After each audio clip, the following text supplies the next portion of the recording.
A CBF, Confederação Brasileira de Futebol, é uma instituição de direito privado.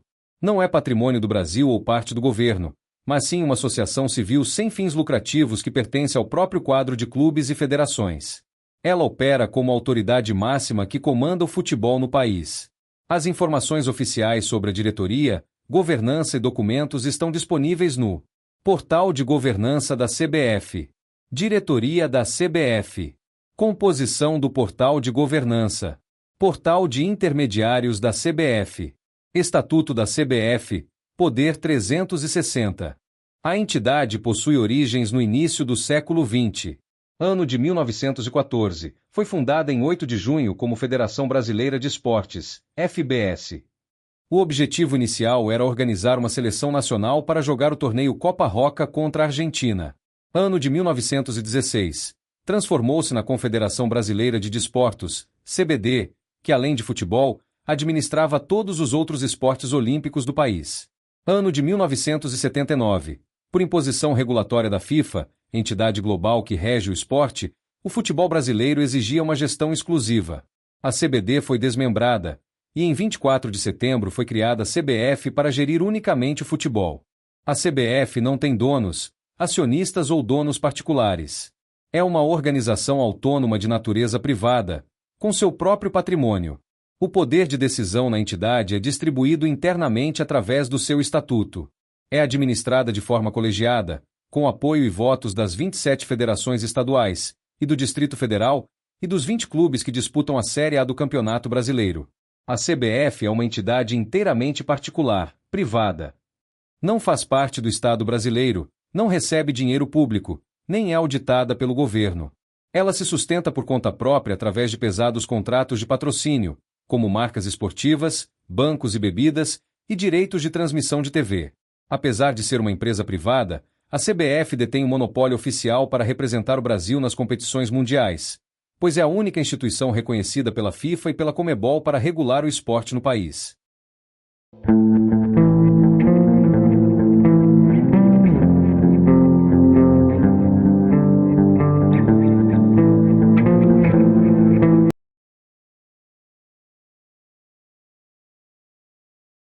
Quantidade de convocações para a seleção brasileira que não atendiam ao mérito, atendiam apenas à necessidade mercadológica de se dividir lucros com empresários. E nos anos 90, quando a Nike entrou, 96, o pessoal da CBF chegava para o jogador e dizia assim, olha, se não assinar com a Nike, contrato com a Nike, eu não vou ser convocado para a seleção. Todos os jogadores com Nike e Adidas. Nossa. O único que não tem esse patrocínio, quem é na seleção? O Hendrick, que tem New Balance. E se a convocação da seleção brasileira nunca tivesse sido uma decisão técnica? E se existisse um sistema funcionando em paralelo ao futebol, onde empresários, patrocinadores e dirigentes dividissem lucros a cada lista anunciada, e ninguém dentro do futebol oficial tivesse coragem de nomear isso em voz alta? Pois bem, um jornalista investigativo nomeou o irmão do maior jogador da história recente do futebol brasileiro, confirmou sem querer. E a convocação do Neymar para essa Copa, com 30 milhões de reais em publicidade disparado em 50 minutos depois do anúncio, tornou impossível fingir que não se vê uma preferência,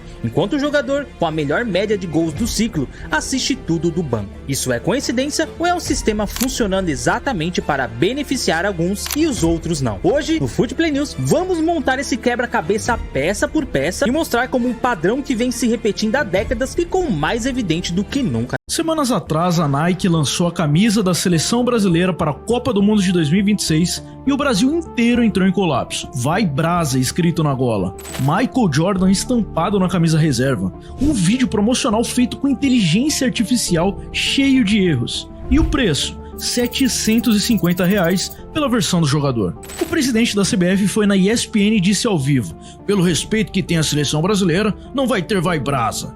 Foi uma ação publicitária da Nike e o nosso nome é Brasil. E todo mundo achou que isso era novo, que a Nike tinha cruzado a linha agora pela primeira vez. Mas a verdade é que a Nike vem destruindo a identidade do futebol brasileiro há 30 anos. E tudo começou com uma das propagandas mais famosas da história do futebol. Duas palavras que mudaram tudo: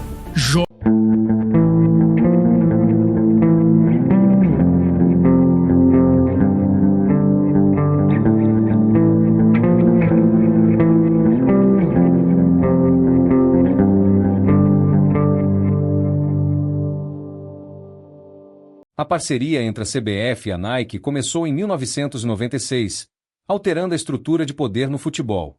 Naquela época, o contrato vazado dava à marca o poder de organizar amistosos, escolher adversários e exigir a escalação de atletas patrocinados pela empresa, transformando a seleção brasileira em uma vitrine comercial. O cenário em 1994 e a chegada da Nike. Na Copa dos Estados Unidos, onde o Brasil conquistou o tetracampeonato mundial, a fornecedora de material esportivo da seleção era a Umbro.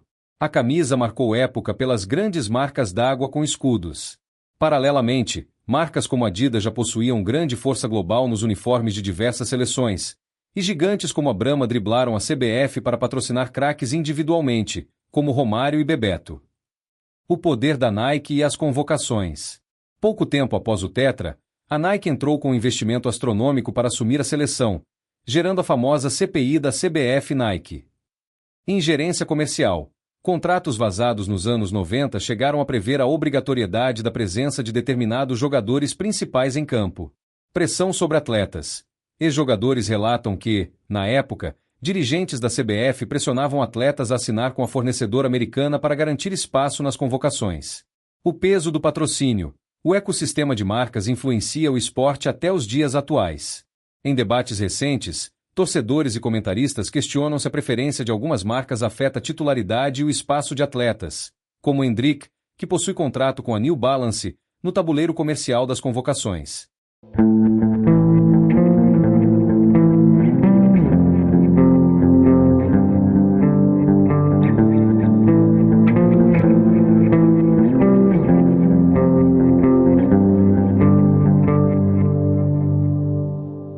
A seleção brasileira esconde um segredo que ninguém tem coragem de falar em voz alta. E esse segredo não é técnico, não é tático, é puramente comercial. Na estreia da Copa contra o Marrocos, o Brasil fez um vexame, empatando em 1-1 em uma noite que deveria ser de goleada pro lado do Marrocos. E enquanto todo mundo buscava explicar essa performance medíocre do Brasil, um detalhe passa despercebido por quase todos. O único jogador do elenco que poderia salvar a seleção brasileira é o mesmo que recusou mais dinheiro da Nike para assinar com outra marca. Foi o cara que ficou no banco durante todo o jogo. Era unânime, não resta dúvida na cabeça de ninguém de que Hendrick poderia sim resolver aquele jogo. Muitos tentando buscar uma resposta e culpando severamente Ancelotti. Mas e se ele estivesse de mão atadas? E se ele não tivesse culpa nenhuma de não poder escalar Hendrick? E se tudo isso for parte de um acordo multibilionário, de uma empresa que de fachada de patrocínio, na verdade domina o vestiário da seleção canarinha.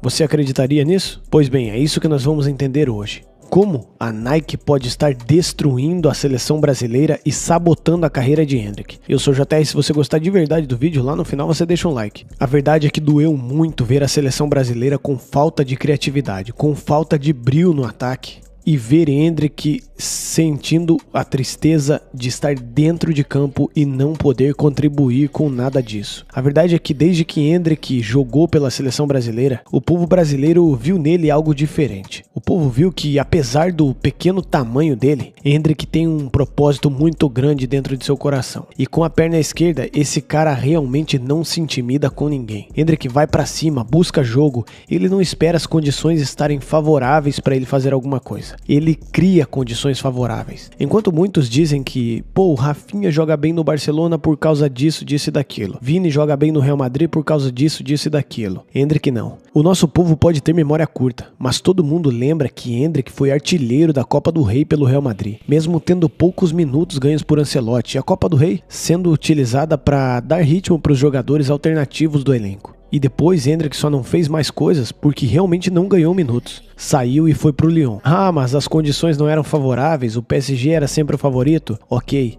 Hendrick deu assistência e fez gol no único jogo que ele teve contra o Paris Saint-Germain. O time foi campeão da Champions League e se rendeu de joelhos ao futebol de Hendrick, perdendo de 2-1. Hendrick se tornou o melhor jogador do Lyon na temporada, disparado com gols e assistências. E depois, no Brasil, meu amigo, com Hendrick em campo e fazendo gols, o Brasil nunca perdeu. Essa é uma estatística oficial. Hendrick fez gol contra seleções icônicas nos maiores palcos do futebol mundial, como por exemplo, o empate contra a Espanha em Madrid, ou o gol decisivo contra a Inglaterra por 1-0, Somente dentro do Wembley Stadium. O cara tinha só 17 anos, entrou no segundo tempo e garantiu a vitória do Brasil, aproveitando o rebote de Jordan Pickford depois da finalização de Vinícius Júnior. Contra a Croácia, o Brasil afogado, empatando, coloca o Hendrick, ele sofre pênalti e depois dá uma assistência. Não deixam o garoto bater. E aí na outra, o Brasil se complicando 1-1, brabo contra o Egito, coloca o garoto e ele vai lá e faz o gol.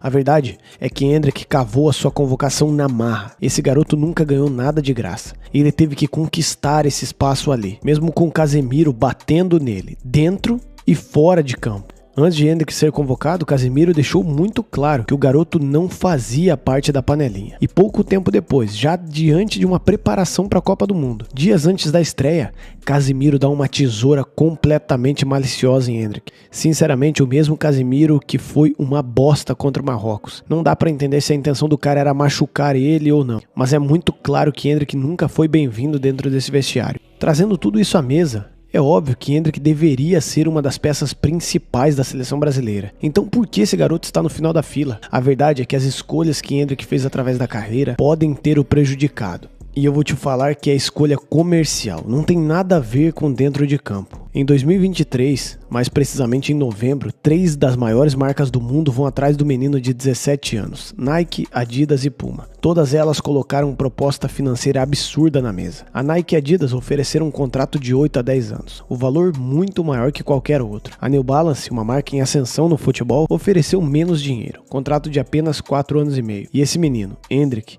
com a influência da mãe e da Rock Nation Sports do Jay-Z, recusou todo o dinheiro que a Nike e a Adidas ofereceram para ele. A mãe de Hendrick assistiu o documentário Air Jordan, a história de como Michael Jordan e Nike construíram juntos a marca Jordan, transformaram o atleta em fenômeno global. E a conclusão foi cristalina na cabeça deles. Na Nike, Adidas ou Puma, Hendrick seria só mais um na fila. Aliás, Cristiano estava lá, Mbappé estava lá, Messi estava lá, Neymar estava lá. Mas na New Balance, marca em ascensão e sem uma estrela principal, Hendrick poderia ser o centro das atenções e o protagonista absoluto da marca. Uma linha de chuteiras exclusivas com participação nos lucros, marca própria dentro da empresa, projeto social para a comunidade de baixa renda no Brasil, que sempre foi uma das prioridades de Hendrick. A comparação com Michael Jordan não é exagerada, era somente a mesma estratégia.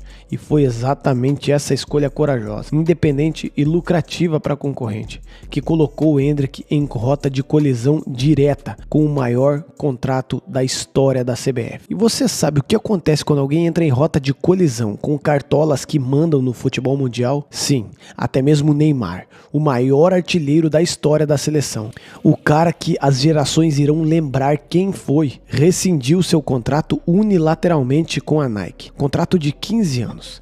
A Nike alegou uma investigação interna sobre uma denúncia gravíssima. A equipe do Neymar negou e afirma que a rescisão foi puramente comercial. E o plot twist que ninguém quer falar. Semanas depois, Neymar assina com a Puma o maior contrato individual da história do futebol na época. E desde então, Neymar desapareceu das convocações. Ancelotti, ao assumir a seleção, nunca o chamou. Mais de 10 convocações consecutivas sem ele. Sim, teve as lesões, teve Neymar não estando bem preparado, e isso tudo é muito real. E aí então Neymar vai pra Copa, e agora começa a calçar Nike durante os treinos da seleção. Meu Deus, tudo isso fica muito estranho e muito mais concreto na cabeça dos torcedores que antes tinham isso somente como teoria. Será que para Neymar ser convocado ele está sendo obrigado a usar Nike novamente? Não tem como ignorar essa sequência de eventos. A verdade é que em dezembro de 2024 a CBF renovou com a Nike, o que era 35 milhões por ano para 105 a 120 milhões de dólares por ano. Pode chegar perto de 1 bilhão de reais anual com royalties,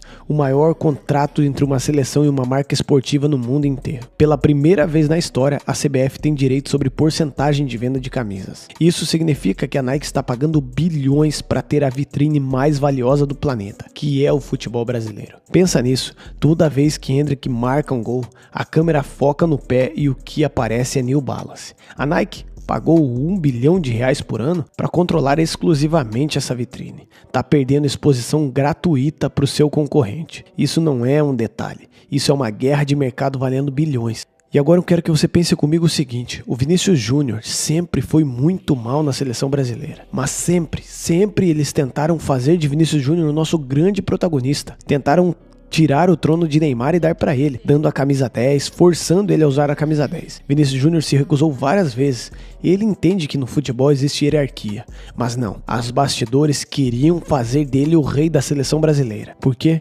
Porque ele veste Nike, calça Nike e até tem sua própria linha de chuteiras dentro da marca. Ok, Vinícius Júnior conseguiu fazer um golaço contra o Marrocos. Vinícius Júnior é sim um dos maiores jogadores do mundo, mas que sempre teve uma forçação de barra pro lado do cara, isso todo mundo tá careca de saber. Inclusive, Vinícius Júnior talvez seja o jogador que mais recebeu chances no Brasil. São 9 gols em 9 anos, até o começo da Copa do Mundo. Meu amigo, isso dá 1 gol por ano. Para o principal craque da seleção brasileira, que era o que eles tentavam colocar na nossa mente. O Brasil teve sim uma era de ouro com a Nike, quando a CBF assinou com a marca americana por 220 milhões de dólares em 10 anos. Tudo mudou. O futebol brasileiro ganhou uma geração inteiramente alinhada à marca. Ronaldo, Ronaldinho, Kaká. Os 3 eram patrocinados da Nike, os 3 eram os protagonistas absolutos da seleção, e os 3 ganharam bola de ouro em sequência. Aí você vê que as coisas começam a fazer sentido, né? Enquanto isso, outros jogadores que eram igualmente talentosos, com outras marcas no pé, raramente ganhavam um protagonismo equivalente. Adriano Imperador, na sua melhor fase, usava Adidas. Nunca recebeu o tratamento comercial que outros tiveram. Robinho, que era ícone da Nike, teve convocações que surpreenderam analistas táticos. Não é um boicote formalmente documentado, mas o padrão de quem brilhava e quem ficava na sombra tinha uma coincidência incômoda com as marcas que cada um calçava.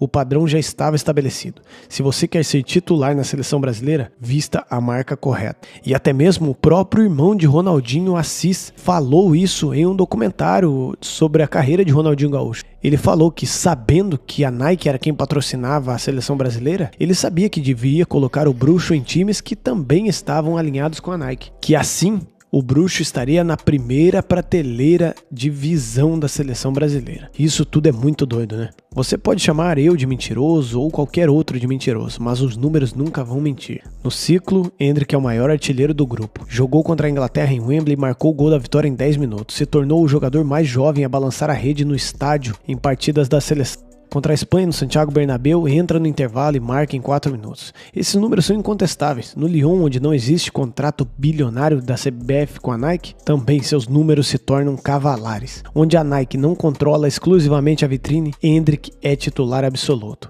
6 gols, 5 assistências em 14 jogos. Matheus Cunha, outro atacante, marcou 1 gol em 12 jogos do mesmo ciclo e está à frente de Endrick na fila. Na estreia contra o Marrocos, com o jogo empatado, com o Brasil precisando de alguém para resolver, o jogador com melhor média de gols do grupo fica no banco até o apito final. A única variável concretamente diferente entre o Lyon, onde ele é protagonista, e a seleção, onde ele espera no banco, é o contexto comercial. Mas eu quero